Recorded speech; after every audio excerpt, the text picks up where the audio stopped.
क्या आपको भी ये महसूस होता है कभी कभी हमारी फ्रेंड या फिर हमारी पड़ोसन या फिर किसी भी रिलेटिव को देखकर कभी कभी हमारे पास किसी का कॉल भी आ जाता है और हम उनसे सवाल करते हैं कि क्या आपका काम हो गया है, तो उनका जवाब आता है सामने से कि हाँ मेरा काम ख़त्म हो गया है।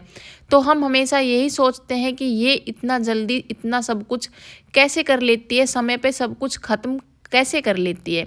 यहाँ तक कि कभी कभी हमारी मम्मियाँ भी हमसे ज़्यादा कर लेती हैं और हमसे पहले अपना घर का काम ख़त्म कर लेती हैं इस उम्र में भी। लेकिन हमारे हमारे मन में हमेशा एक ही सवाल रहता है कि कैसे, क्या उनके पास हमसे ज़्यादा समय होता है, क्या हमारे पास समय कम होता है। ऐसा तो नहीं है कि उन्हें 24 की जगह 36 घंटे का टाइम मिलता है और हमें सिर्फ 24 घंटे का टाइम मिलता है।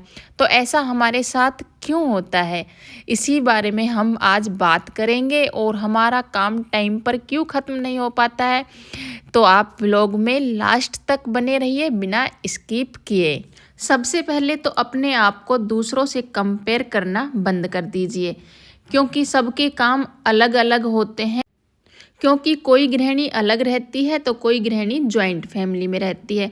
किसी के घर में थोड़ा थोड़ा करके सब लोग हाथ बटा देते हैं और किसी के घर में गृहिणी को अकेले ही पूरा काम खत्म करना होता है। किसी के घर में गाय भैंसों का काम होता है तो कोई 4 टाइम खाना बनाती है। तो इसी हिसाब से सबका काम अलग अलग होता है और अलग अलग टाइमिंग होता है उनका घर का काम ख़त्म होने का। और किसी का ख़त्म हो भी जाता है तो किसी का ख़त्म नहीं होता है। ख़त्म उनका हो जाता है जो अपने डेली काम से दूसरा काम नहीं करती हैं, और उनका ख़त्म नहीं होता है जो अपने डेली के काम ख़त्म करके अपना दूसरा काम भी करती हैं। जैसे कि कोई हाउसवाइफ है जो कि सिलाई का काम करती है, कोई हाउसवाइफ ऐसी भी हैं जो जॉब पर भी जाती हैं, कुछ हाउसवाइफ ऐसी भी हैं जो अपना कुछ सीख रही हैं, अपने घर के काम के साथ साथ पढ़ाई भी कर रही हैं। और कुछ हाउसवाइफ हमारी तरह सोशल मीडिया पर भी हैं जो अपना घर का काम ख़त्म करके और अपना व्लॉग वगैरह एडिट करने का, और बहुत से काम उनके होते हैं शॉर्ट्स वगैरह शूट करने का, तो बहुत सा काम वो करती हैं तो उनका काम ख़त्म नहीं होता है। एक बात तो मैं हमेशा बोलती हूँ कि हमेशा काम के पीछे मत भागिए, काम के पीछे भागिए लेकिन ये मत सोचिए कि काम ख़त्म करना है, क्योंकि काम ख़त्म होने वाला नहीं है। ऐसा मैं हमेशा व्लॉग में बोलती हूँ, लेकिन इसका मतलब ये भी नहीं है कि हम काम को शुरू ही नहीं करें। मैं हमेशा ये बोलती हूँ कि अपना थोड़ा सा टाइम खुद को भी दीजिए और सुबह सुबह उठते के साथ काम में मत लगा कीजिए, क्योंकि काम पूरा दिन का चलने वाला होता है। मेरे कहने का मतलब ये होता है। और पहले जो होता है अपना ज़रूरी काम ख़त्म कीजिए जो बहुत ज़्यादा ज़रूरी है, उसके बाद अपने डेली के काम जो है वो शुरू कीजिए। तो इसका मतलब ये नहीं है कि अभी आप बोलो कि कभी तो आप बोलती हो कि काम ख़त्म करने की कोशिश ही मत कीजिए, काम तो चलते रहते हैं, और कभी आप बोलती हो कि काम अपना टाइम पे शुरू कीजिए। सबसे बड़ी गलतियां गृहिणियां क्या करती हैं कि काम को शुरू ही नहीं करती हैं, बस सोचती रहती हैं।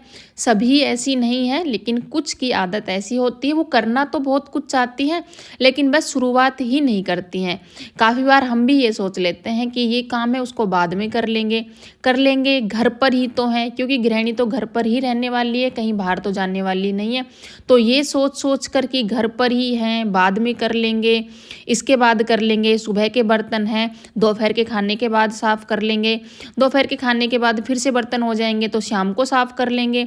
फिर जब वो बर्तन अपना रंग दिखाएंगे, यानी कि एक साथ पूरे घर के बर्तन इकट्ठे हो जाएंगे, तो हम फिर परेशान हो जाएंगे कि इतने सारे ही बर्तन हैं, इनको कैसे साफ़ करें।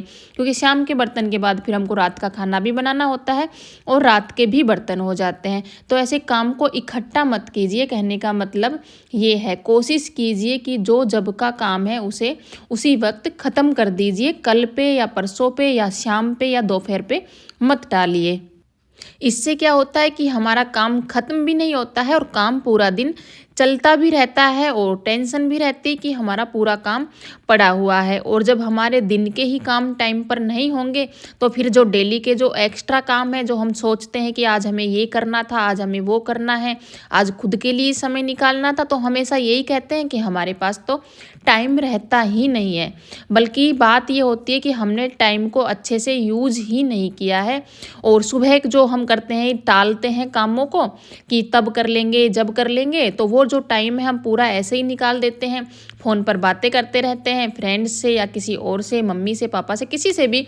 लेकिन बातें करना ज़रूरी है, लेकिन पूरा दिन बातों में लगे रहना ये सही नहीं है। उससे हमारा क्या है कि पूरा समय जो है ना वो ख़राब हो जाता है। कभी सोचते हैं थोड़ा सा टीवी देख लेते हैं और बाद में फिर अपना काम कर लेंगे, लेकिन वो बाद बिल्कुल भी नहीं आता है। और जब बिल्कुल बच्चों का आने का टाइम हो जाता है, फिर हमें खाना भी बनाना होता है और फिर ये सोचते हैं कि बर्तन भी पड़े हुए हैं, खाना भी बनाना है, खाना बनाने के बाद फिर से बर्तन हो गए हैं, तो टेंशन से बहुत ज़्यादा दिमाग ख़राब होने लगता है और मन ऐसा कहता है जैसे कि हमारे काम तो समय पे ख़त्म होते ही नहीं हैं।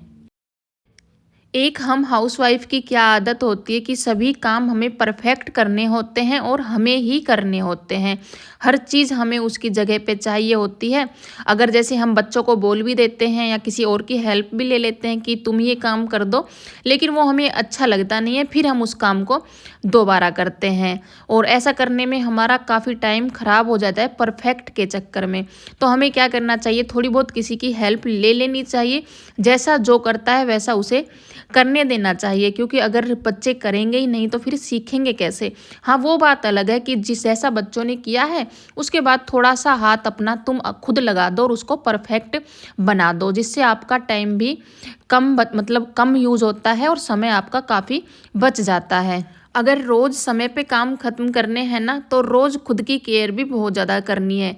ये मैं हमेशा बोलती हूँ। सुबह का टाइम जो है ना वो अपने साथ बिताना है। सुबह का अपना जो भी है, गुनगुना पानी है, अपनी जो नाश्ता है, वो कभी भी स्किप नहीं करना है। अगर सुबह का टाइम आप खुद को दोगे ना, थोड़ा सा ही सही, 15 मिनट 20 मिनट, तो आप पूरा दिन एनर्जी से भरे रहोगे और पूरा दिन बिना रुके काम कर सकते हो। अगर आप जल्दी से लग जाओगे ना, तो आपकी एनर्जी थोड़ी देर में ही ख़त्म हो जाएगी और फिर आपको बाद में आलस आने लगेगा। इसलिए सुबह सुबह का टाइम खुद को दो और अपने जो दिल और दिमाग को पॉजिटिव तरीके से भरो और फिर अपना काम जो है वो शुरू करो। आज का व्लॉग मेरा बहुत छोटा सा है और आज की जो बातें हैं वो मेरी इसमें कंप्लीट नहीं हो सकती है। तो आगे की जो बातें हैं वो कोशिश करूँगी कि आगे के व्लॉग में आप लोगों के साथ शेयर करूँ। आप लोगों को मेरे व्लॉग में क्या अच्छा लगता है और आप क्या कुछ ऐसा चाहते हैं कि मुझे अपने व्लॉग में या मुझे अपनी डेली लाइफ में कुछ चेंज करना चाहिए, तो ये कमेंट करके आप लोग ज़रूर बताना। और आपकी राय मेरे लिए बहुत ज़्यादा ज़रूरी है, क्योंकि आपका एक छोटा सा कमेंट और लाइक मुझे बहुत ज़्यादा प्रोत्साहित करता है कि मैं आगे की जो वीडियो है वो जल्दी से जल्दी आप लोगों तक शेयर करूं। तो चलिए बहनों, मिलते हैं कल एक नए व्लॉग में, एक नई उम्मीद और नई ऊर्जा और नई उमंग के साथ में। भाई नहा धो के हो गए हैं रेडी, और ना मुझे एक दिक्कत है। अगर मैं जिससे ज़्यादा जल्दी नहा लेती हूँ, नहाना नहीं, सिर धो लेती हूँ ठंड में, तो मेरे सिर में दर्द बन जाता है। और अगर मैं सिर धो के सिर को खुला छोड़ देती हूँ तो भी मेरे सिर में दर्द बन जाता है, मतलब धोते के साथ गीले बालों को। और अगर मैं चाय ना पीऊँ सिर धोने के बाद तो भी मेरे सिर में दर्द बन जाता है। तो मेरा रूल ये है, अगर सिर में दर्द नहीं करना है तो थोड़ा लेट सिर धोऊं धूप में, और धोने के बाद पहले उसको एक टॉवल से अच्छे से बांध के रखूँ, खुला ना छोड़ूं, तब मतलब बाल सूखे सूखे से हो जाए ना, तो उनको खोलूँ और कंघी करूँ और उसके बाद मैं पीऊँ 1 कप गरम गरम चाय, तो मेरे सर में दर्द नहीं होगा, वरना मेरे सर में दर्द बन जाता है। ये डिलीवरी टाइम में मतलब कुछ दिक्कत हुई है सिर में, तो अभी मैं बना लेती हूँ 1 कप चाय गरम गरम और फिर बैठ के पियेंगे बाहर।